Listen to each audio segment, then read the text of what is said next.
అరుణ్, నీతో కొంచెం మాట్లాడాలి.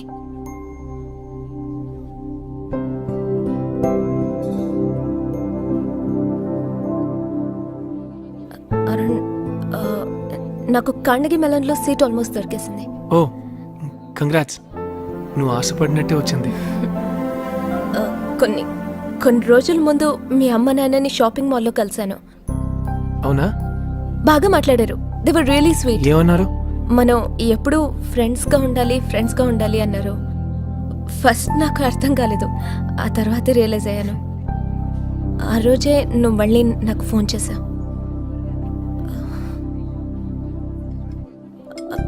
ఆ తర్వాత నిన్ను కూడా మళ్ళీ అమ్మని కలిశాను. వాళ్ళు చాలా వరీడ్గా ఉన్నారు. నువ్వేదో ముందులా మాట్లాడట్లేదు, చాలా డిస్టర్బ్డ్గా ఉన్నావని అన్నారు. నువ్వు ఇంకా మనం విడిపోయిన దాని గురించే ఆలోచిస్తూ బాధపడుతున్నావా? అలా ఏం కాదు, మా అమ్మ ఎప్పుడు అంతే, ఏదో ఒక విషయం గురించి వరి అవుతూనే ఉంటుంది.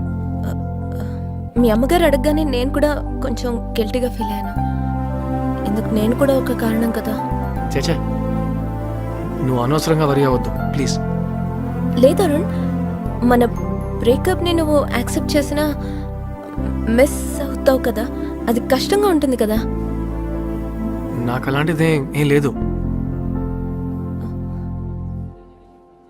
ఏం లేదా? ఏం లేదు బారు. ఓ, అయిపోయిన విషయం గురించి ఆలోచిస్తూ దాని గురించే బాధపడుతుంటే ఇక చేయబోయే పని మీద ఎలా కాన్సన్ట్రేట్ చేస్తాం? నువ్వు అమెరికాకి వెళ్ళాలి, నేను మంచి జాబ్లో చేరాలి. యూనో, లైఫ్లో ఎన్నో రెస్పాన్సిబిలిటీస్ ఉన్నాయి కదా. సో నా గురించో మనం విడిపోయిన దాని గురించో నీకు కొంచెం కూడా ఫీలింగ్ లేదా? ఏం లేదు బారు. వాట్? ఒక సంవత్సరం లవ్ చేసుకుని నీకు కొంచెం కూడా ఫీలింగ్స్ లేవా? బారు ఉండు. నువ్వేంటి మొత్తమా? బారు, I hate you Arun, I hate you. బారు నా మాట విను. బారు, ఈ అమ్మాయిని నేను ప్రతిసారి ఎందుకురా ఏడిపిస్తూనే ఉన్నాను?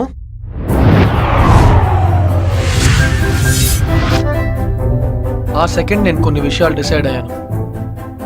ఎన్ని జన్మలు ఎత్తినా అమ్మాయిల్ని అస్సలు అర్థం చేసుకోలేమని డిసైడ్ అయ్యాను.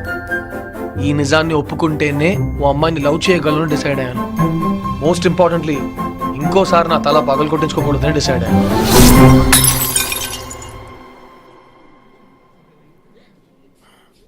I hate you.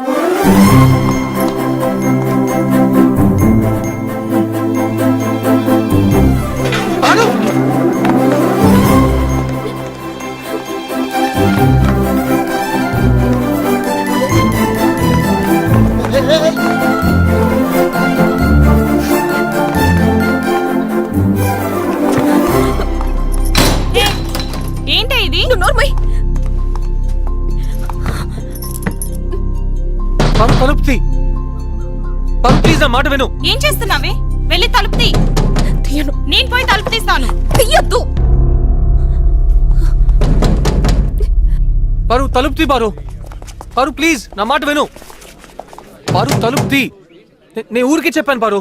పారు నా మాట విను పారు ప్లీజ్. పారు తలుపు తీ పారు ప్లీజ్. పారు తలుపు తీ. పారు ప్లీజ్. ఆపండి రా. పారు, ఇంకొకసారి నిన్ను దూరం చేసుకోవడం నా వల్ల కాదు. నువ్వు ఒక్కసారి వదిలి వెళ్ళిపోయినప్పుడే నేను తట్టుకోలేకపోయాను. నేను క్యాంటీన్లో చెప్పిందంతా ఊరికేనే పారు. నేను తిరిగి హర్ట్ చేయకూడదని అలా అబద్ధం చెప్పాను. నిజం చెప్పాలంటే ప్రతిరోజు ఒక్కొక్క క్షణం నీ గురించి ఆలోచించాను పారు. నేను నిన్ను చాలా చాలా చెప్పలేనంతగా మిస్ అయ్యాను పారు. పారు,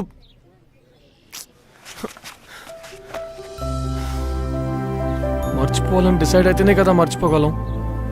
కానీ నిన్ను మర్చిపోవాలని ఆలోచన నాకు అసలు రావట్లేదే. నా లైఫ్లో అన్నీ ఉన్నా నువ్వు లేవంటే నేను అసలు ఏమీ లేనేమోనని అనిపిస్తుంది పారు.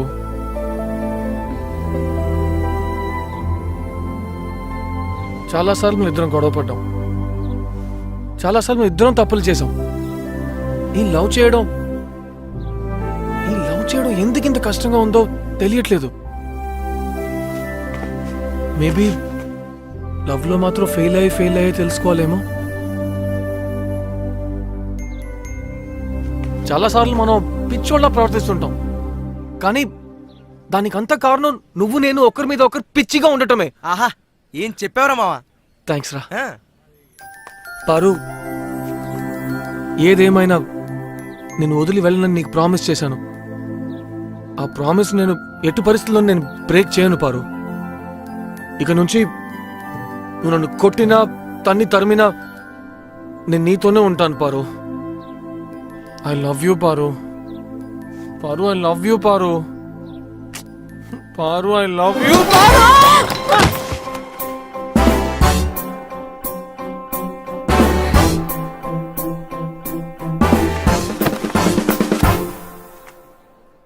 I love you Paru.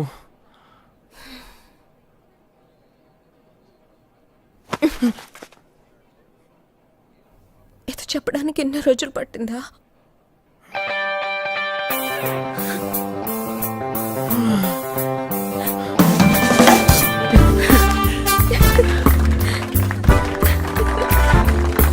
I love you Paru.